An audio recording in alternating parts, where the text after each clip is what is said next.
मराठी झालं का सगळं?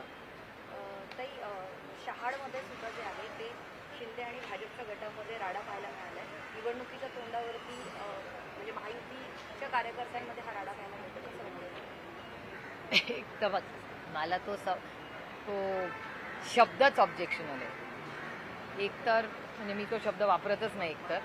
आणि माझी सगळ्या माध्यमांना विनंती आहे, म्हणजे हा एक थोडासा वेगळा विषय आहे, की तुम्हीही शब्द जेव्हा चॅनल्सवर लावताना तेव्हा थोडासा विचार करून लावा, अशी एक आई म्हणून माझी विनम्र विनंती.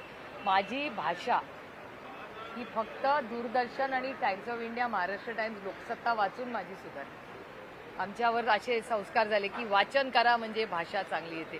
त्यामुळे माझी विनंती आहे की तुम्ही त्याला भांडण म्हणा, मतभेद म्हणा, माझी ही विनंती एक आई म्हणून आहे, लोकप्रतिनिधी म्हणून फक्त नाही. पण हे जे ज्या पद्धतीने या महाराष्ट्रामध्ये या सरकारमध्ये जे